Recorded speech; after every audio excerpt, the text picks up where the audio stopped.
narrador conta histórias para um grupo de ouvintes. Durante milênios, essa foi uma forma muito comum de transmitir a literatura oral de geração a geração, permitindo que muitas histórias continuem vivas até hoje.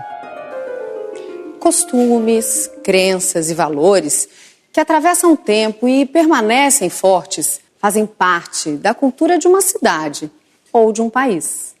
O aparecimento da escrita foi importante para conservar as narrativas da tradição oral. Muitos livros eram contados ou declamados até ganharem registros escritos, como as obras gregas Ilíada e Odisseia.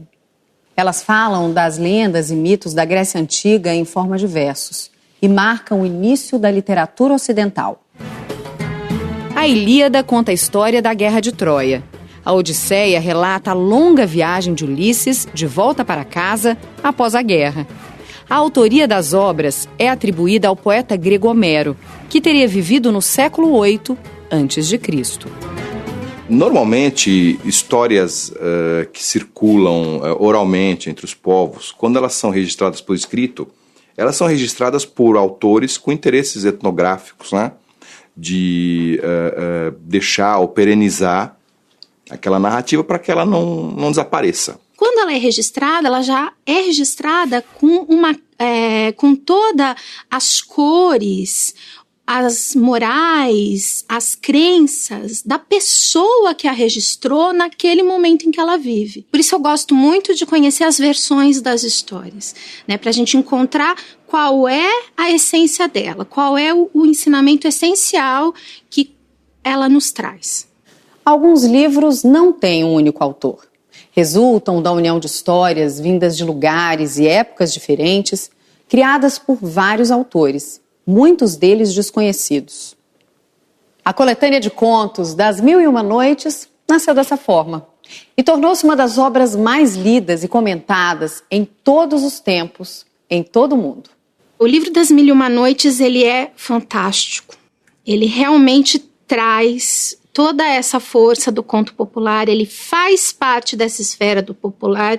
Antes de ter feito parte da esfera do culto, ele fazia parte da esfera do popular. São histórias que uma mulher conta para um rei. E essas histórias se dividem por noites. A quantidade dessas histórias pode ser ampliada ao infinito, porque você pode aumentar a quantidade de narrativa por noite. Nos manuscritos mais antigos, por exemplo, às vezes uma noite dura 30 linhas. 40 linhas, mas a narrativa ela pode durar 50 linhas, 100 linhas, 200 linhas, quer dizer, isso é arbitrário, né? Então existe sim a possibilidade de você aumentar o livro de uma maneira, não vou dizer infinita, né? Mas aumentar o livro de uma maneira bem considerável.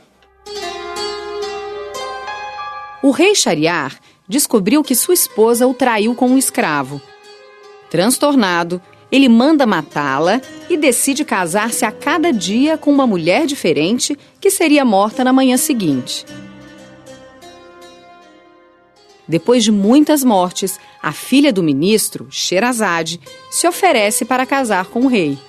Conhecedora da arte de contar histórias, ela planeja colocar em prática a ideia de entreter o rei e impedir que ele continue a matar as mulheres. Para isso, ela conta com uma forte aliada. Não espere que eu durma para tentar me matar. Quem vai morrer ao amanhecer será você. Permita, Senhor, que minha irmã entre para se despedir de mim.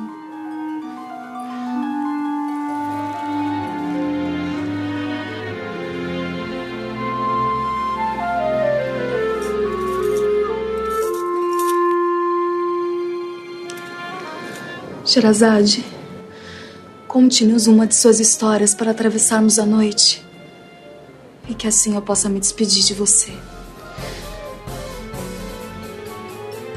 Com sua permissão, Senhor, vou contar a história do mercador e do gênio para entretê-lo na noite.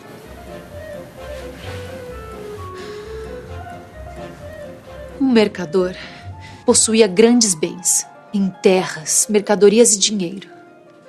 Tinha à sua disposição um grande número de empregados.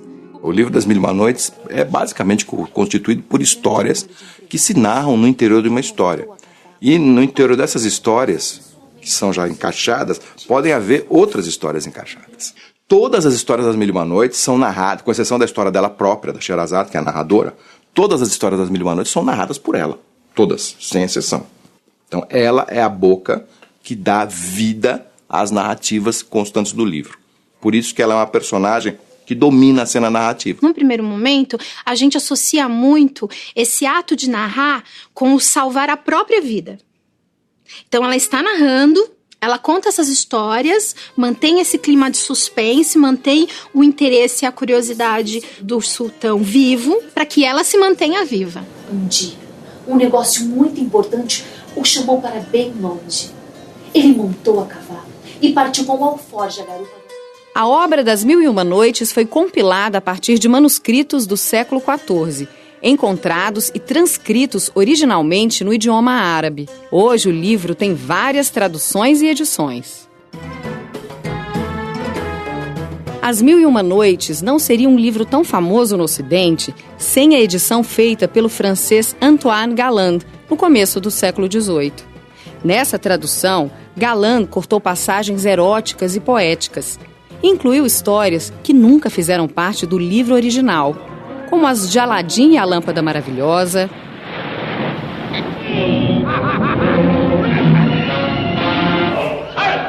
de Ali Babá e os 40 Ladrões e Simbá, o Marujo. Nenhum desses textos de Aladim ou de Ali Babá existe em edições árabes das Mil e Uma Noites. As histórias de Aladim e Ali Babá, derivadas desses textos que na verdade estão na Europa, desses manuscritos que estão na Europa, elas não circulavam no mundo árabe. O que o Galland fez na tradução dele é um processo semelhante ao dos copistas árabes que completavam o livro. O que eles faziam diante de um livro que não estava completo? E não estava completo por quê? Porque ele se chamava Mil e Uma Noites e não tinha Mil e Uma Noites. O que eles faziam? Arranjavam histórias que circulavam ali, que estavam por escrito ou não, e introduziam no livro. O professor e tradutor Mamed Jarouche é o responsável pela primeira tradução do livro das Mil e Uma Noites do idioma árabe direto para o português. Ele pesquisou os registros impressos e manuscritos antigos e conseguiu reunir todos os contos narrados por Sherazade na edição brasileira, procurando preservar detalhes dos textos originais. Um discurso que circula há séculos em forma oral, em forma manuscrita.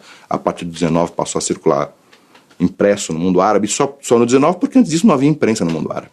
A imprensa no mundo árabe é do 19, mas ele circulou na cultura ocidental, seja pelo contato com os árabes, seja pela tradução francesa do Galland, que é do comecinho do século XVIII, seja, enfim, por meio de viajantes. Tanto as histórias, como principalmente a estrutura do livro das Mil e Uma Noites, ela se reproduz ad infinito.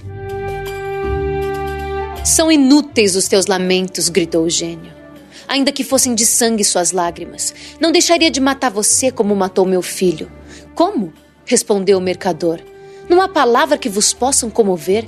Quereis de todo jeito tirar a vida de um pobre inocente? Sim, respondeu o gênio. É imperioso que eu o mate. Que gênio implacável. E então? Vamos! O que aconteceu depois? Já amanheceu, senhor. Se eu não for morta, poderei continuar essa bela história essa noite.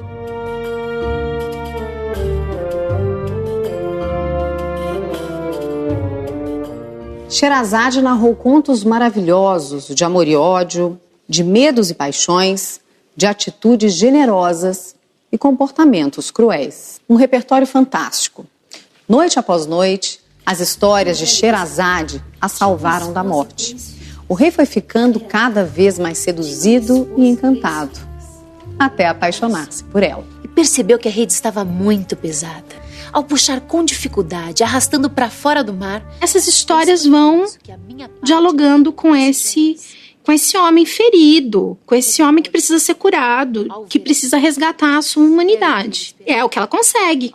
Há um novo casamento que marca um novo começo, o renascimento desse rei agora humanizado. Então, toda a força do conto tradicional está presente ali nas Mil e Uma Noites, nesse poder que as histórias têm de humanizar as pessoas. É como se a narrativa fosse uma metáfora da vida. Ou seja, é como se o texto te dissesse: sem narrativa não há vida, há morte. A sobrevivência do livro se deve a isso. E mais a uma coisa que eu acho que é fundamental nele, que é atribuir à figura feminina o domínio da arte narrativa, que de fato, em certa medida, corresponde à realidade. Dominar a narrativa é dominar a vida. E é o que a Shahrazad faz o tempo todo. Ela mantém o controle da vida, da existência, por meio da narrativa, por meio da excitação provocada pela narrativa. Os contos populares e os versos cantados nas ruas viajaram no tempo com a força da literatura oral. Mas só puderam ser conhecidos hoje graças à forma escrita.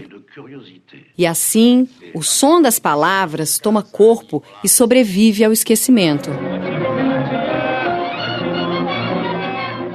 A vida aqui no mundo dos desencantados, tal qual ela nos se apresenta para nós, não basta. Nós precisamos de mais. Por isso, a arte.